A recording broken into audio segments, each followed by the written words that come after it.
Navsari senior citizen trust અને ગિરિજા લાઇબ્રેરીના સંયુક્ત ઉપક્રમે સ્વર સમ્રાટ સ્વર્ગસ્થ મોહમ્મદ રફીની પુણ્યતિથિ નિમિત્તે સંગીતમય શ્રદ્ધાંજલિ કાર્યક્રમનું આયોજન કરવામાં આવ્યું હતું। કાર્યક્રમમાં મોટી સંખ્યામાં સંગીત રસિકો ઉપસ્થિત રહ્યા હતા અને સમગ્ર હોલ ખચાખચ ભરાઈ ગયો હતો। નવસારી સિનિયર સિટીઝન ટ્રસ્ટના પ્રમુખ ઉમેશ દેસાઈએ જણાવ્યું હતું કે મોહમ્મદ રફીએ પોતાના સંગીત જીવનમાં 26,000થી વધુ ગીતો ગાયા છે। તેમાંથી 21 ચૂંટીદા અને લોકપ્રિય ગીતોની પસંદગી કરીને એક વિશેષ કાર્યક્રમ તૈયાર કરવામાં આવ્યો હતો।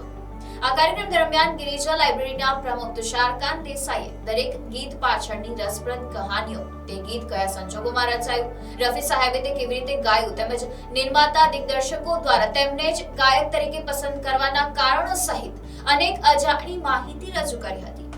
ઉમેશ દેસાઈએ જણાવ્યું કે તુષારકાંત દેસાઈ વર્ષોનું સંશોધન કરીને આ માહિતી એકત્રિત કરી છે, જેમાંથી ઘણી માહિતી આજે સરળતાથી ગૂગલ પર પણ ઉપલબ્ધ નથી। તેમની આ મહેનત અને રજૂઆતને ઉપસ્થિતિઓએ ખૂબ બિરદાવી હતી। કાર્યક્રમ દરમિયાન બહારો ફૂલ બરસાઓ અને બાબુલ કી દુઆએ લેતી જા જેવા અમર ગીતોની યાદ તાજી કરવામાં આવી હતી। એક સમય એવો હતો કે જ્યારે લગ્ન પ્રસંગોની શરૂઆત બહારો ફૂલ બરસાઓથી અને વિદાય બાબુલ કી દુઆએ લેતી જા ગીતથી થતી હતી। તે સંસ્મરણોને પણ જીવંત કરવામાં આવ્યા હતા।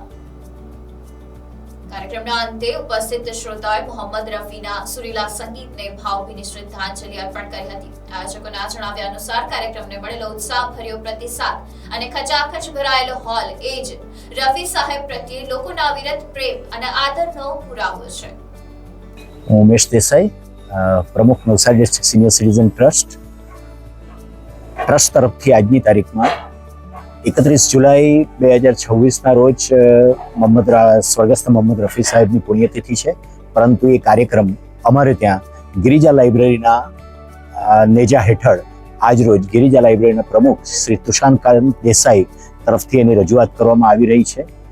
લગભગ 21 જેટલા ચુનંદા ગીતો એમના લેવામાં આવ્યા છે અને એ ગીતોની ઉત્પત્તિ કઈ રીતે થયેલી, કેવા સંજોગોમાં એ ગીતો રફી સાહેબે ગાયેલા અને કઈ કેટલાય મતભેદોને પાર કરીને પણ આ બધા ગીતોમાં ફક્ત મોહમ્મદ રફીને લેવાનું જ જે તે પ્રોડ્યુસર ડાયરેક્ટરનું પણ એક વલણ હતું, એ એમણે એટલી ખૂબીથી અહીંયા સ્ટેજ ઉપર પણ રજૂ કર્યું છે।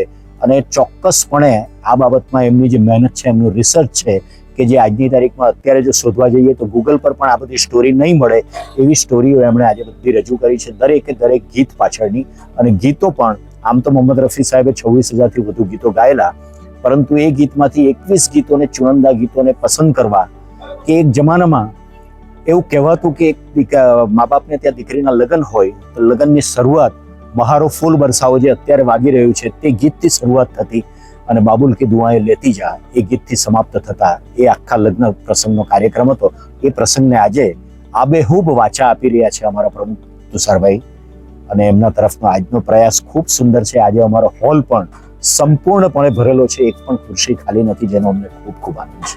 ધન્યવાદ। હેલો, નમસ્કાર।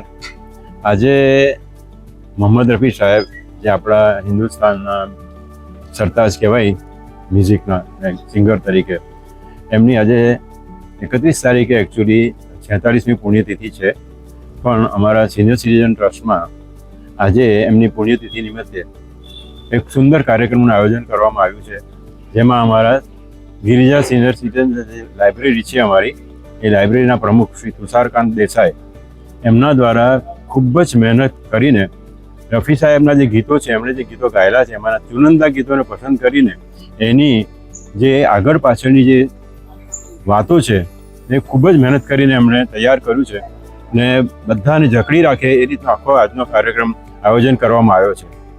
ને લગભગ એમ માનો કે લગભગ 4:30થી જે કાર્યક્રમ ચાલુ થયો છે, અત્યાર સુધીમાં એક પણ વ્યક્તિ પોતાની ખુરશી પરથી ઊભી નથી થઈ।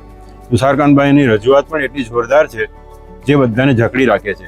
ને અત્યાર સુધી આપણે જે મોહમ્મદ રફી સાહેબે જે ગીતો ગાયેલા હતા તેની પાછળની જે બધા રહસ્યો છે ને એમને અવાજની જે ખૂબી છે તે તુષારભાઈએ બહુ ખૂબ જ સુંદર રીતે બધાને જણાવી રહ્યા છે। કાર્યક્રમ ખૂબ આગળ સારી રીતે ચાલી રહ્યો છે, હજી તો કદાચ અડધે આવ્યો છે ને તુષારભાઈની મહેનત રંગ લાવી છે, બધા ખૂબ એન્જોય કરી રહ્યા છે। ધન્યવાદ। Bureau report NDC news, Navsari.